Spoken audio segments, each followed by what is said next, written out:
Wrapped by Michael Northrop, Chapter 9.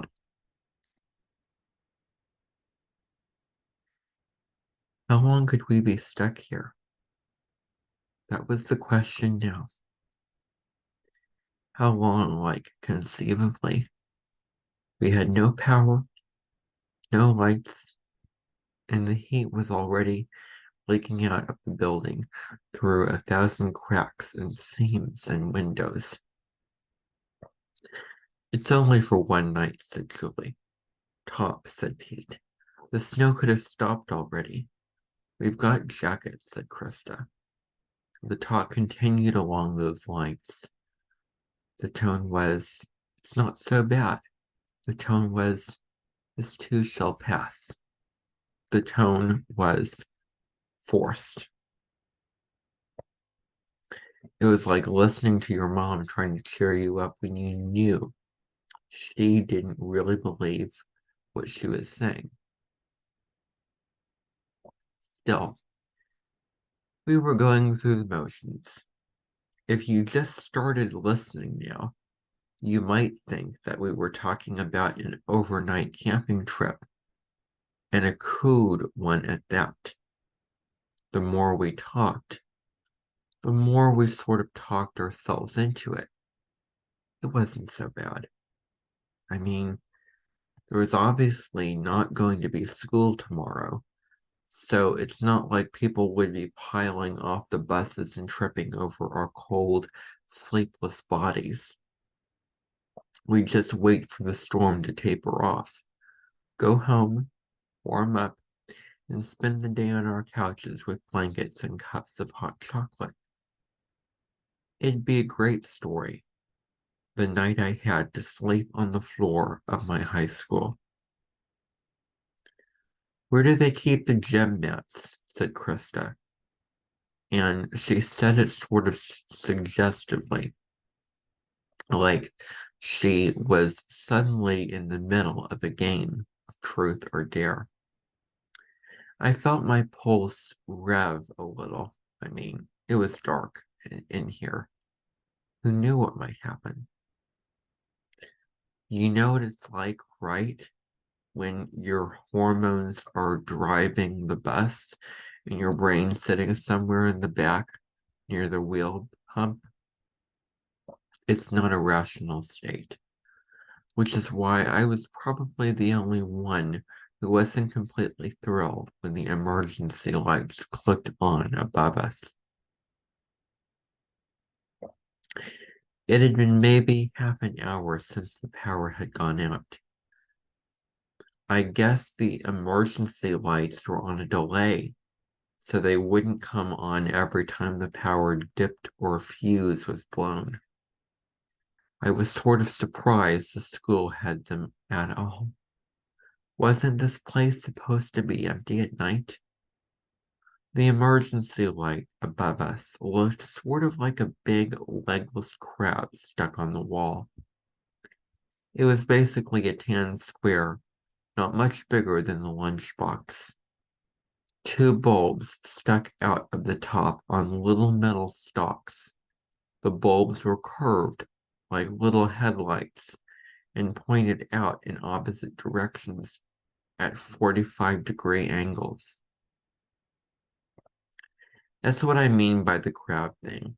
It looked like a cockeyed creature looking both ways at once, making sure the coast was clear.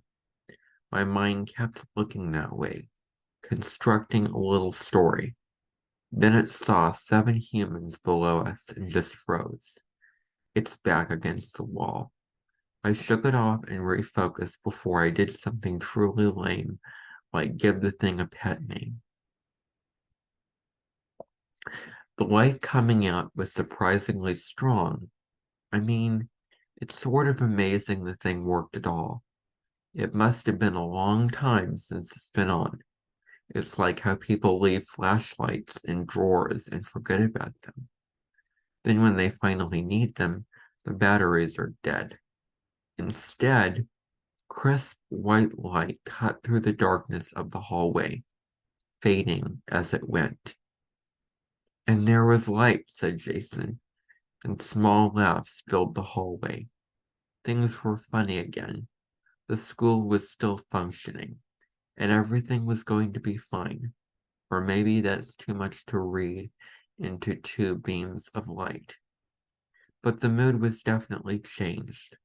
It was less forced, more real. We could see each other again. We could see the outlines of our coats and backpacks, like dark puddles on the floor. There were a few more jokes. Julie told Pete he looked a lot better with the lights out, and they both laughed. Those two sort of knew each other, and then our new optimism led us to the next topic. What else could we do to improve our situation for the night? We should go to our lockers, said Krista. I was vaguely aware that there were emergency lights scattered throughout the school. I tried to remember where I'd seen them, like if there was one near my locker, but they were the sort of things you didn't pay attention to most of the time. I stood up and looked through the glass of the hallway. It was a bad angle, but I pressed my forehead to the cold glass, and I could see some windows along the side of the main building, lit now and just visible through the falling snow. "I'd like to get my sweatshirt," said Julie. That kind of brought the topic back to the heat. Was it colder already? It felt like maybe it was. After that, going back to the lockers was an easy sell. And you might be thinking, who needs to sell it? If anyone wanted to go back to their lockers, they could just go, right? Was Gosel still somewhere out in the snow? There were no teachers to tell us what to do. And all that's true, but for whatever reason, it sort of seemed important that we all agreed on these first moves we made. I didn't know if it was because of the situation. Emergency lights made it an official emergency, right? Or because we were used to being told what to do here, or because we were just scared. All I know is that we took our sweet time getting going. Ever since we started making our way toward the lockers, we basically stuck together. I mean, we strung the line out enough so that it wasn't obvious, but no one, not even Les, was ever really out of earshot. It helped that we were all sophomores and freshmen, so our lockers were in the same area. I guess it made sense that we'd be the last ones here. Juniors and seniors wouldn't get stuck waiting for rides. They had their own cars, or friends who did. Anyway, underclassmen had their lockers in the same few hallways. The upperclassmen called it Loser's Alley. That stung at first, but you learn pretty quickly that it was better to hang out among your own than to drift into the juniors and seniors territory. "We'll meet back here, okay?" said Krista as the girls headed down the left hallway where the freshmen had their lockers. Of course we would. They were the only girls here. In the half-lit hallway, her voice hit me like a splash of warm water. We all went to our lockers to forage. The emergency lights were pretty far apart. There was basically one per alley. On the trip over, things had come. On the trip over, things had come in and out of view as we walked.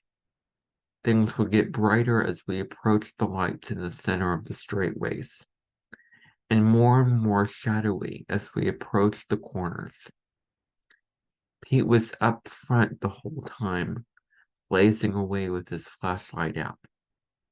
It really was pretty bright, but it seemed puny in the dark patches.